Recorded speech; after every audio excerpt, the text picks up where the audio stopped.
Hello friends, today we are going to discuss about pseudo noise sequence generator, that is PN sequence generator. The objective of today's lecture are to understand the concept of PN code and to discuss properties of PN sequence. A coded sequence of ones and zeros with certain autocorrelation properties are called as a pseudo noise coding sequence, and it is used in spread spectrum techniques. It is a maximum length sequence which is a type of cyclic code. PN code is a deterministic and periodic binary sequence generated by feedback logic circuits. Here, the number of flip-flops are used and which are connected such that the D input to a flip-flop is connected to Q output of a previous flip-flop. The input D0 of the first flip-flop has been connected to the output of the parity generator. Parity generator generally it consists of the exclusive OR gate, that is logic over here. Therefore, the output of a parity generator is equal to 0 when an even number of inputs are at logic 0 and the output, this output is at logic 1 when an odd number of inputs are at logic 1 level. The input to the parity generator or to the logic circuit are the outputs from the flip-flops. However, it is not necessary to connect all the Q outputs to the input of the logic.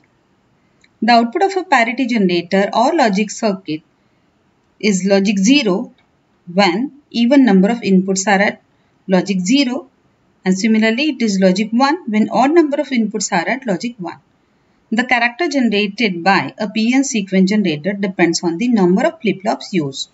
So here what is shown, that is number of flip-flops, like right from 1 to up to n number of flip-flops can be used. And the output, that is PN code, will be available at the output of last flip-flop. The selection of which flip-flop outputs are connected to the inputs of the parity generator. The state of each flip-flop changes and gets shifted to the next flip-flop corresponding to each pulse of the clock. So here a clock block is shown over here. So depending on that, the data will be shifted from one flip-flop to another one. A shift register of, for example, n number of flip-flops will have 2 raised to m number of states. The PN generator cannot generate truly random sequence because this structure is deterministic structure. This is the reason why the sequence repeats itself. Now, in order to make the random sequence look like truly random, its length should be increased sufficiently. But with the if we want to increase the length of the sequence, number of flip-flops which are required will be increased. The maximum length of the sequence will be 2 raised to m minus 1. This is because the state 0, 0, 0 must be excluded. If all zeros are there, that means 0 state is allowed to exist, then the XOR gate will be, it is used in the parity generator or logic circuit, will produce a 0 output all the time. To avoid this, the all 0 state will be, and it should be excluded.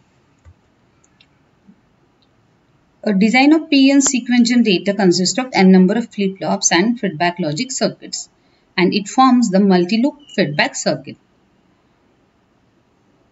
A PN sequence generator block generates a sequence of pseudo-random binary numbers using linear feedback shift registers. That is nothing but LFSR. PN sequences are typically used for pseudo-random scrambling and in DSSS system. Here, when the clock pulse is applied to output of the flip-flop, it is applied, the output of the flip-flop is shifted to the input of the next flip-flop and next state is obtained. So at every state, the feedback logic contributes in determination of state as it is in the feedback circuitry. So here mj of k denote the state of the flip-flop at kth clock pulse. The state can be either 0 or 1. So here initial state is, for example, k is equal to 0. Therefore, mj of k plus 1 is equal to mj minus 1 of k.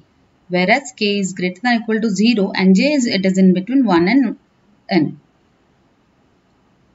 If the number of flip-flops are n and then they are used, the number of state in P-n sequence is equal to 2 raised to n. So it's simple, and the number of states in the P-n sequence generator is 2 raised to n minus 1. There are three properties of P-n sequence. The first property is balance property over here. The occurrence of zeros and ones in the sequence should be approximately the same. So, more precisely, in maximum length sequence of length 2 raised to n minus 1, that is 2 raised to n minus 1 is or 0. So, balance property, what it states, in each period of maximum length sequence, the number of ones is always one more than the number of zeros. This is called as a balance property.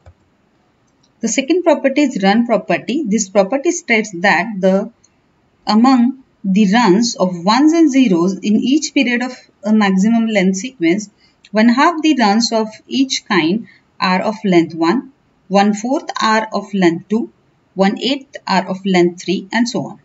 So in this statement, the one word run, it means a subsequences of identical symbols, ones or zeros, within one period of sequence.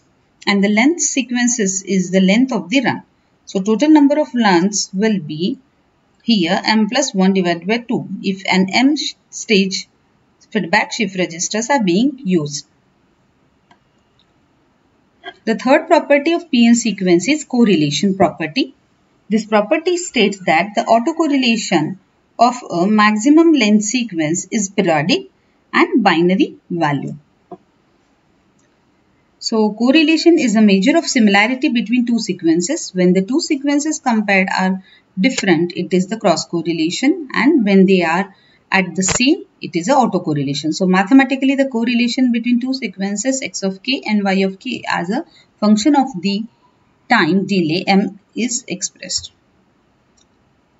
So, the run length property we have seen. Into this, again the run property states that, as we have seen, that is 1/2 the runs of each type of length is equal to 1, about 1/4 are of the length 2 and 1/8 are of the length 3, and so on.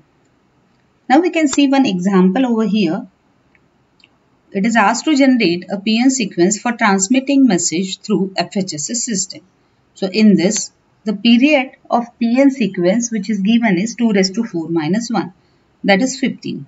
So after 15, the sequence will get repeated. So what we are always saying, that is P-n sequence generated, it's not a truly random sequence, because after some clock cycles, it will again get repeated. If you want to avoid this thing and if you want to generate truly random sequence, the number of flip-flops which are required will be more. The initial content here of the shift registers are assumed to be 110. So the 4 flip-flops are shown over here, and with the logic circuit, that is XOR. Initial state, as I told you, we have to consider 1100. This is the clock pulse and this is the PRBS output, that is pseudo random binary sequence output. Now how to find out this output of a P-n sequence generator? So here we need to assume the given initial states of the shift registers like 1100, and the outputs are connected to the modulator adder. So which outputs are connected here? If the flip-flop 1, 2, 3, 4 are used, then output of the flip-flop 3 and output of the flip-flop 4, they are connected to the XOR gate over here. So we need to prepare one table in which the clock pulses will be given, then the contents of the shift registers will be included, then what will be the XOR gate output that will be included, and last, that is P-n sequence. P-n sequence, basically the PRBS output, it is basically the output of last flip-flop. It is not the output of XOR gate. So always we need to remember, this is the clock signal which is applied. Initial contents of the shift registers will be 1, 1, 1, 0, 0, and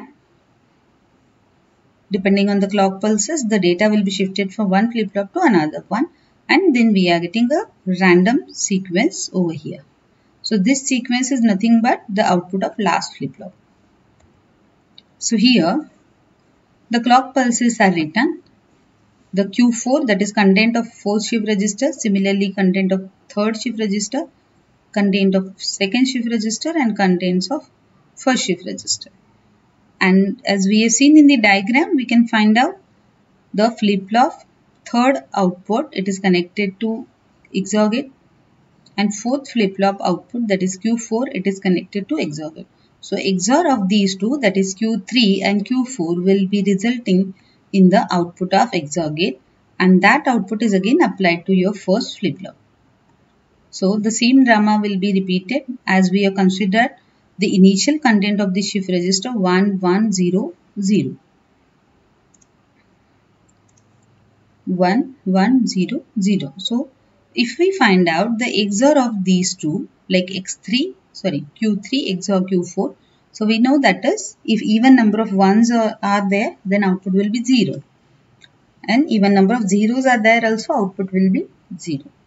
So here the identical bits we are having 1 1, so Q3 XOR Q4, it will result in 0, and next to that what will be happening, at the second and the PN code is nothing but what we have seen in the diagram, that is the output of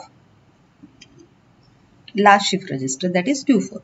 So this one is here, and this is our first bit of PN sequence. Now in the next clock cycle, that is second clock cycle, what will be happening, like this XOR output will be shifted into the first flip-flop, output of first flip-flop will be shifted into the second, similarly the output of second flip-flop will be shifted into the third, and output of third flip-flop will be shifted into the fourth. So now the contents of flip shift registers are 1 0 0 0. So if you find out the Q3 XOR Q4, that is XORing of this 1 XOR 0, so obviously we are getting 1. And now the output of PN sequence bit is 1 here. So similarly in the third state, what will be done? In the third clock, at the third clock pulse, shifting will be done. This is 1, then 0 0 0. If you find out the XORing of 0 0, you are getting 0, and this is our output. So similarly we need to go up to at least 15 number of cycles over here, and after that the sequence will get repeated. So actual output is output of last shift register, that is Q4. You can find out the PN sequence over here. It is 1 1 0 0 1 0 0 1 1 0 1 0 1 1. So this is the output of first shift register.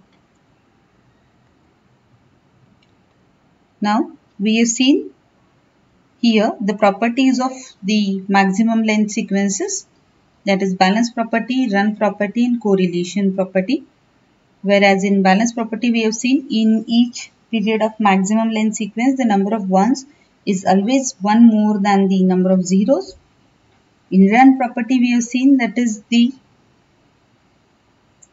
in this basically the run means subsequences of identical symbols, and in each period of maximum length sequence 1/2 the runs of each kind are of length 1, 1/4 are the length of the length 2, and similarly 1/8 are of the length 3, and so on. And the last property, that is correlation property, that is the autocorrelation of maximum length sequence is periodic and binary valued.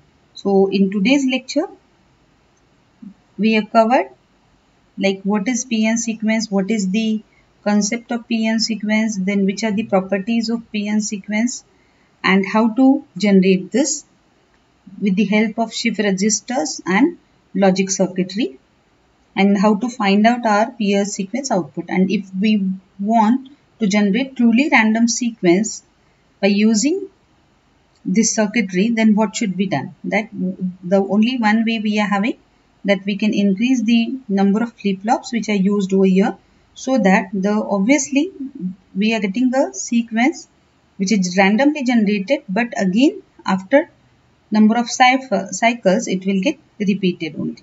So if it is asked in the exam to find out the output of a PN sequence, we need to draw a table into which will include the clock pulses, then contents of the shift registers or output of the shift registers, then XOR gate output, and the last, that is PN sequence. And we can easily draw the waveforms also here. We need to remember that the chip duration we are having and bit duration we are having, that is TB is equal to N times TC. Thank you.